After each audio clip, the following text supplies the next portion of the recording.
Halo Bu Clara dan teman-teman, perkenalkan kami dari kelompok 2 yang beranggotakan Chandra Elnoh Prachna, nomor absen 5, Kristela Michelle Diera, nomor absen 6, Eriska Febriana Sarvio, nomor absen 14, Glenn Basen Immanuel Malau, nomor absen 18, Marvel Enrico Bun, nomor absen 28, Natania Gracia Kristabella, nomor absen 32, Rexalonika Sinatrana Purba, nomor absen 34, dan Rivi Fasya Salim, nomor absen 35.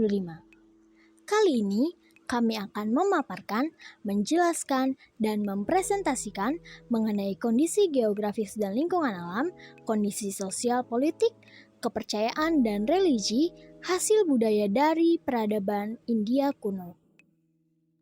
Wilayah India kuno merupakan salah satu negara di Asia Selatan. Di bagian utara berbatasan dengan pegunungan Himalaya dan Hindukush, sedangkan bagian selatan berbatasan dengan Samudra Indonesia. Sekarang, wilayah ini bisa dilihat di peta yang meliputi negara India, Nepal, Pakistan, dan Afghanistan.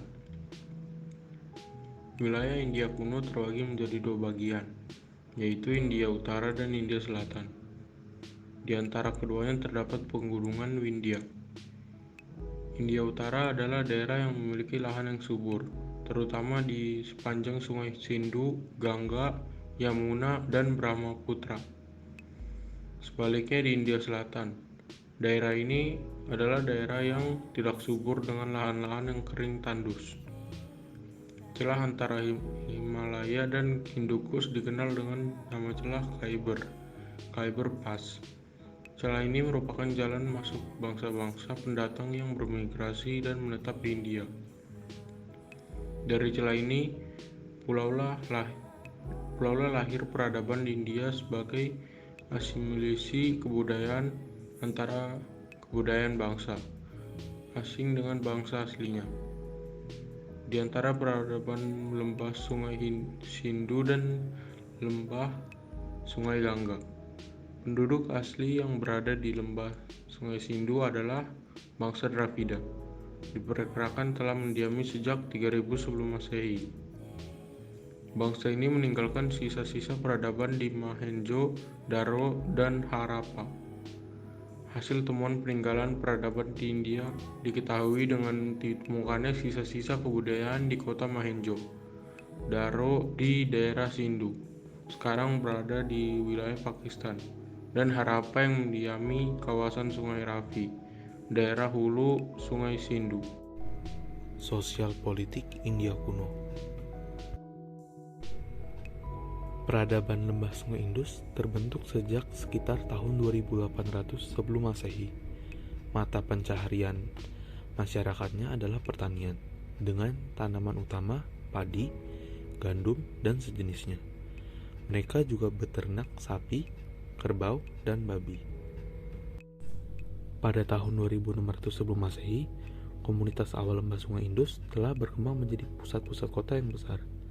Tata kota melibatkan perencanaan yang baik serta pemerintahan efisien yang mengutamakan kualitas kesehatan warga serta kemudahan warga untuk mengikuti ritual-ritual keagamaan. Adanya perencanaan tampak pada arsitektur yang maju, secara khusus di kota Harappa, Mohenjo-daro, dan Rakhigarhi. Terdapat adanya sistem sanitasi kota yang kemungkinan besar merupakan sistem sanitasi pertama di dunia dan penggunaan teknik hidrolis untuk mendapatkan air dari sumur. Sebagian besar rumah memiliki sumur sendiri. Sistem pembuangan lembah Sungai Indus dapat dikatakan jauh lebih maju dibandingkan temuan di situs-situs kuno di Timur Tengah. Di dekat lumbung atau balai, ada sebuah bangunan publik yang pernah berfungsi sebagai pemandian umum besar yang dibangun dengan baik dan bagus, berukuran 12 meter x 7 meter dengan kedalaman 2,4 meter. Kemungkinan dibangun untuk kepentingan upacara keagamaan. Informasi tentang pemerintahan di kedua kota utama itu, Mohenjo-daro dan Harappa, tidak memiliki penjelasan yang pasti.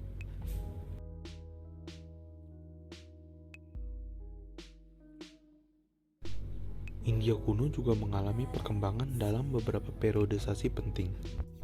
Setelah kedua kota kuno ini mengalami kehancuran, muncul kembali kota-kota baru di wilayah yang lebih kecil, yaitu lembah Sungai Gangga, antara lain Anga, Kosala, Magadha, dan Chedi. Peradaban Mohenjo-daro dan Harappa diperkirakan hancur pada sekitar 1750 sebelum Masehi. Ada dua alasan utama hancurnya peradaban ini. Pertama, akibat adanya pergeseran aliran sungai yang merusak lahan pertanian dan kemudian ditinggalkan para penghuninya.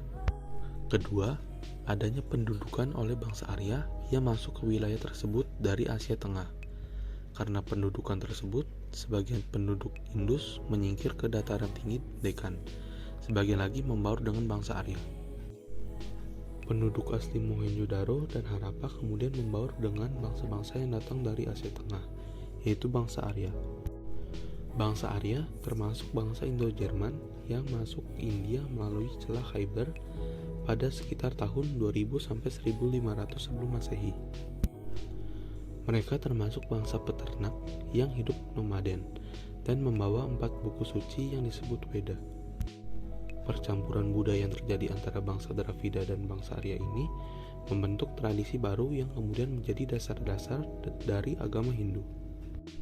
Karena keinginan bangsa Arya untuk menjaga kemurnian keturunan mereka, diciptakanlah sistem kasta atau pembagian kelas di dalam masyarakat campuran ini. Ada 4 kasta, yakni Brahmana atau pendeta, Ksatria atau raja dan bangsawan, Waisya atau pedagang dan pegawai, dan yang terakhir Sudra atau rakyat biasa. Pada akhir zaman Weda, sekitar 1000 tahun sebelum Masehi, kota-kota ini telah menjadi daerah yang kaya. Pada zaman Brahmana, sekitar 1000 sampai 700 sebelum Masehi, lahir kitab Brahmana yang ditulis oleh kaum Brahmana menggunakan huruf Pallava dengan bahasa Sanskerta. Pada zaman Upanishad 750 sampai 500 tahun sebelum Masehi, tidak hanya mementingkan upacara dan sesaji, tetapi juga pada pengetahuan batin yang lebih tinggi, yakni pengembangan dan penyusunan falsafah agama, yaitu zaman orang berfilsafat atas dasar Weda. Pada tahun 500 sebelum Masehi, lahir agama Buddha atau disebut zaman Buddha. Pada zaman Buddha inilah lahir dan berkembang Kekaisaran Maurya yang bercorak Buddha. Kekaisaran ini berawal dari adanya pemberontakan di Punjab yang berada di wilayah India Barat Laut dan Pakistan pada tahun 322 sebelum Masehi terhadap kekuasaan dari gubernur yang bernama Seleucus. Pemberontakan ini dipimpin oleh seorang bangsawan bernama Chandragupta Maurya yang menginginkan persatuan sekaligus bertekad membangun bangsa India. Chandragupta berhasil menyatukan wilayah India bagian utara dan membangun Kekaisaran Maurya. Ia menjadi kekaisarnya yang pertama. Pemerintahannya dikenal sangat baik. Sistem religi dan kepercayaan beberapa cap atau stempel peradaban Indus memperlihatkan adanya swastika lazim terhadap pula agama-agama lain yang berkembang seperti Hindu, Buddha, dan Jaina atau agama Dharma. Banyak stempel bergambar binatang.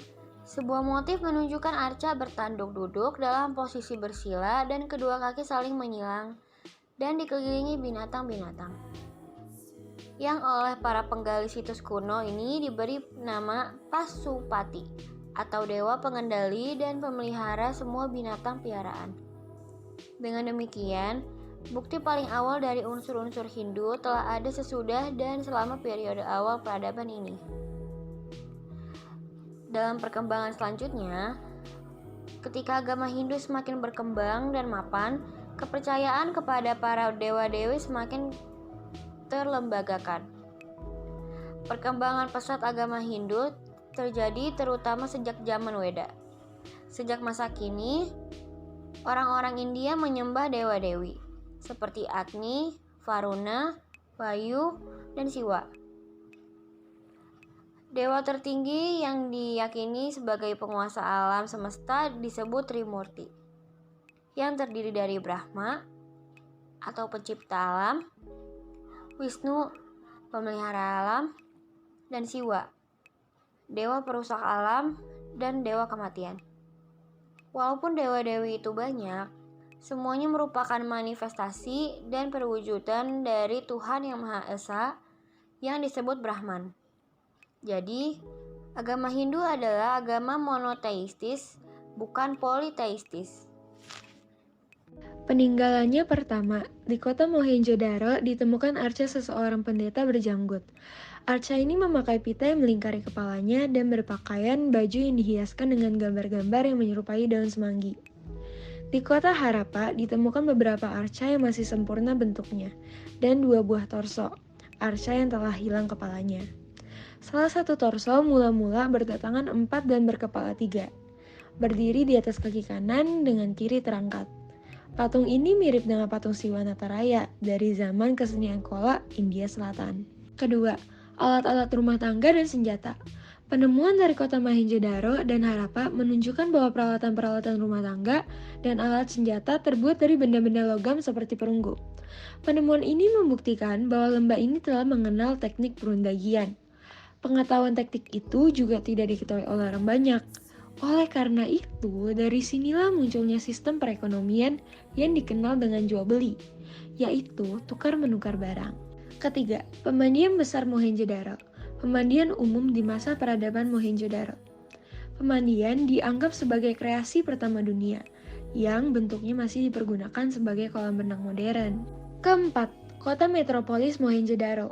Kota ini merupakan tata kota yang cukup maju pada masa itu, di mana dari setiap corak bekas bangunan peninggalannya memiliki tata kota teratur, memiliki ventilasi, dan adanya saluran pembuangan air, yang menandakan bahwa sanitasi di kota kuno Mohenjo-daro sudah mewakili tata kota modern. Kelima, patung pendeta sering dikaitkan dengan lambang peradaban Mohenjo-daro. Namun, patung pendeta ini sering dikaitkan dengan lambang peradaban Mohenjo-daro. Keenam, stempel. Peradaban India kuno memiliki stempel kepemilikan dari penduduk yang memiliki tulisan dan gambar hewan. Sekian presentasi dari kelompok kami. Terima kasih.